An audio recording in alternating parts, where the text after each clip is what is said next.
Hey guys, long time no video. My hair's looking a bit janky, so I decided to work with my own creations. But today I'm not here to talk to you about crochet. I'm here to talk to you about fibroids. Recently, Lupita Nyong'o and Venus Williams have been talking about their struggle with fibroids, and I got diagnosed with fibroids about 18 months ago, beginning of last year. And I know at the time I had talked to you about it, and I'd done a cancer challenge because I couldn't find any fibroids charity. But that's by the by. This is going to be multiple videos, so please bear with me because it's a bit of a long story. So when I was diagnosed with fibroids, I was told I had 3 fibroids. One of them is 13 centimeters. The other is about 4 to 5 centimeters, and the third is about 2 to 3 centimeters. And I would believe I have some of the, if you could say you have great fibroids, I have great fibroids. I've never really had sort of any, to my knowledge, I don't know how everybody's period pain is, but I've not had any exceedingly painful period pains. And I'm pretty regular with my period. But once I heard about this, I obviously had to do a lot more research. Being black, being from Nigeria, I know lots of people with fibroids. But of course, the way they always spoke about fibroids is very different from the experience that I had. So I felt that me talking about my fibroids, not having the same experiences as they did, maybe wasn't as valid. But recently, something has started to occur to me about the fact that validity is very dependent on the people you're with. With that said, since my diagnosis of fibroids, one of the things I've done is obviously focus on losing weight. And this has brought its own quite interesting challenges. So I still don't have like massively painful periods or anything like that. But my symptoms continue to be what they are with a bit extra. So for instance, I get very bloated, like incredibly bloated. So bloated that my stomach is quite big because the total number of fibroids I have, literally on an average day, makes me look as though I'm 5 months pregnant. Yes, I know I've never had children, so that's very shocking to me as well. Adding to that is the fact that I cannot hold my bladder because my bladder is only like 8 centimeters, and one of my fibroids is like 13 centimeters. So there's a lot of pressure on all of my internal organs that push everything outwards. And that is what has brought this new interesting complication that I want to share with you. So once I lost weight, one of the things I found was the fact that I can no longer sleep on my stomach. With my stomach actually down, because while historically I'd had fat to protect my internal organs, now I don't have that fat. So when I sleep on my stomach, all my internal organs push, from the front, because they're being pushed from the back by the fibroids. They're being pushed by the front on the pressure. So I have intense pain around my pelvis. So if I want to sleep on my stomach, I need to raise my hips in some capacity. And yes, I know it's not the biggest deal in the world, and I know it's not the worst thing to potentially happen. But it got me thinking about the fact that there are obviously a lot of visible and obvious symptoms that people see of fibroids that make people react in any number of ways.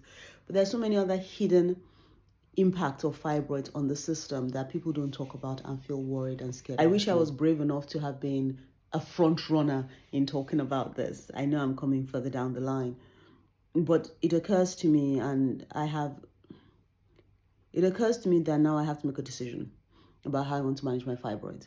For those who don't know, there are a few ways in which fibroids can be treated. I say treated because the truth of the matter is there's not been enough research to tell us how it can be cured or why it comes in the first place.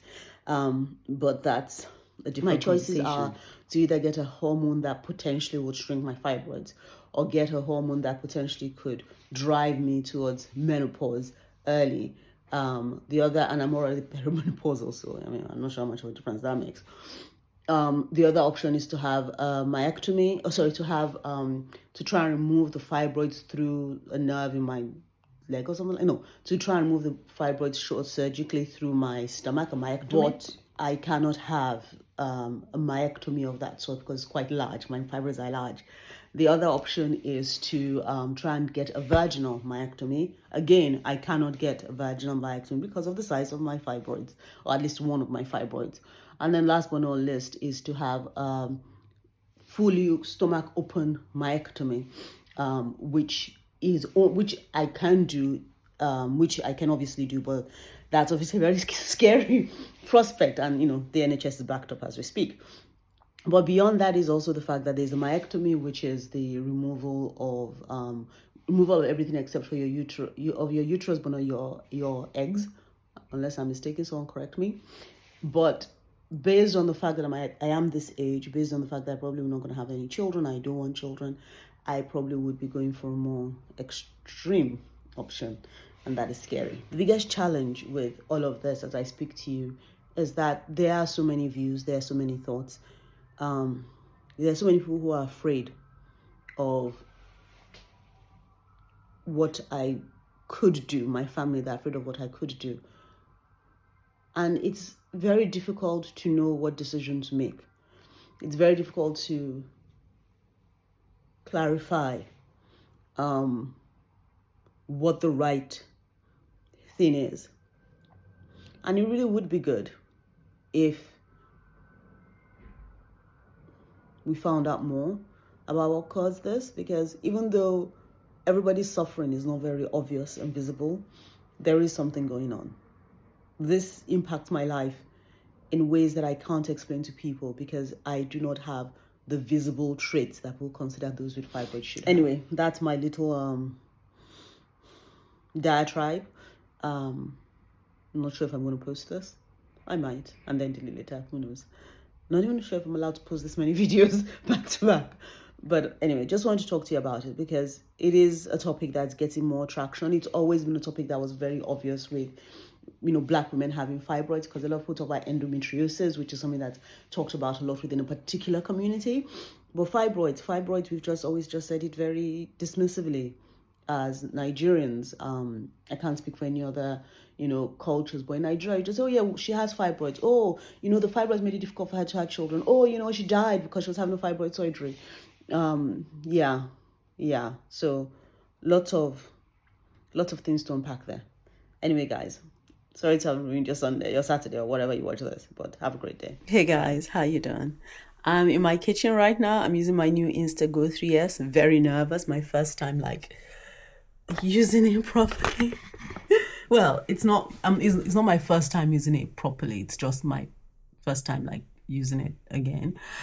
I don't know what I'm talking about. I'm just very nervous, okay? Anyway, so I'd already recorded how I make my traditional Chinese medicine, agbo, basically.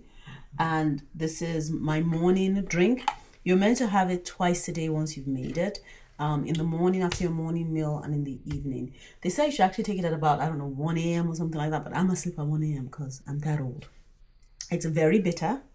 I just said it's very bitter, and here I am literally twisting it up and down and stirring it because, I believe once it's strained out, you need to mix it so you can have an even distribution of, everything for anything that's settled. Color, it looks like tea. It looks like Yorkshire tea, to be honest. Actually, let me see how much I'm pouring out. Now, this is meant to be had warm, not cold, which is why I keep it in a flask. As I mentioned, in case I didn't tell you, it is enormously bitter. And since it's hot right now, I believe it is hot.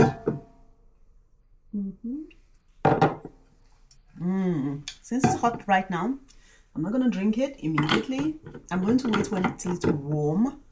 Then I'm going to drink it because I want to take it down in one go. No, I'm not going to add honey to it. They have advised that if you find it too bitter, you can add honey, but definitely not sugar. I'm not going to add, I don't know why I'm using my H's, and my H word is really hitching. This is water, just in case you're curious. I'm going to carry both of these with me, and when it warms down, when it cools down a little bit, then I will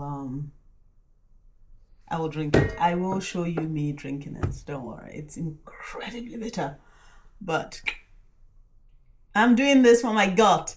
Yay! Catch you all later. Bye. Hey guys. Oh, okay. Hey guys. So it is time to take my medicine. Yeah.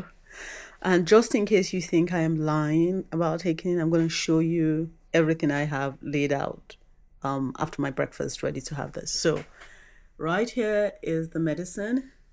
Here is leftover tea from my breakfast, and here is water. And I'm basically going to be taking everything in that order. So, you're on a towel. That's not good vision for you. Let me put you on here. Yeah, that's better. You're on the laptop. Bottoms up.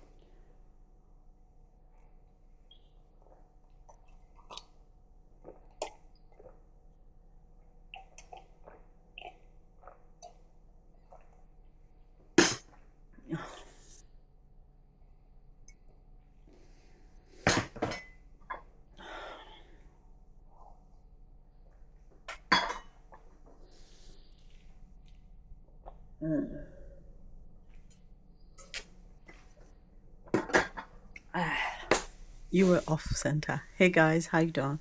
So that is it. That is the end of my I guess TCM journey with you. Not the rest, not the end of my TCM journey altogether.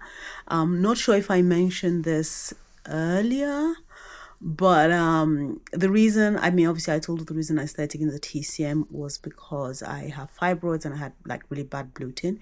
And I mean, there's this Yoruba saying that says tó bá lè gbárọ́ ò lè gbòótọ́, which basically means if you can't accept a lie, you can't accept the truth. So for me, this was an experiment in faith, believing that, you know, the more natural remedies would probably work better for me. When I look at it overall, I think about the fact that I've taken a lot of the more traditional medicinal resolutions like peppermints, like fibro something, basically a whole bunch of things that are meant to help bloating. And I'm not gonna lie, the peppermint was okay, but everything else actually caused me intense pain when it was expelling the air from my body. And I also found that it didn't work consistently. With the TCM, what I find is that what I have found more specifically is that when I started taking it was just like a week after my period. So this could be part of it. And I didn't have any of the usual gassiness that I have. And yes, I would admit that I think I said earlier, gluten and lactose intolerant, and I don't necessarily always accept that in the foods that I eat. However, even when I was taking the TCM, I didn't have those challenges. I am now about to have my period again, and this is usually the time when I get the most bloated. So let's see if there's any difference in how I feel. I think overall, this is an investment I'm willing to make because of the positive impact it has had on me so far, and the positive impact I think it will continue to have. Now, if you ask me what is in it, I have no idea. Like, it's herbs, it's bark, it's seeds, it's various vegetation. I did try asking the TCM practitioner what it was, and he said, oh, it's just herbs. But he doesn't really speak good English, and I don't speak any Chinese, Mandarin, or Cantonese. So to be honest, he's doing better than I am because he's had his business for decades, and I barely know, my ass from my elbow. And to be honest, I'm not necessarily sure I want him to tell me, because then I start thinking too deeply about it and then try and deconstruct everything. I'm just going by on faith here that, listen, this has worked for me. It might not work for anybody, but it's worked for me. And God knows I have eaten and ingested things that I knew exactly what they were, and they have caused me no end of pain. So I don't know what it is. It seems to be working. Let's continue seeing how it's going. Okay? Anyway, guys, that's it. This is the I guess the end of this video. I will catch you in the next one. Take care, guys. Bye.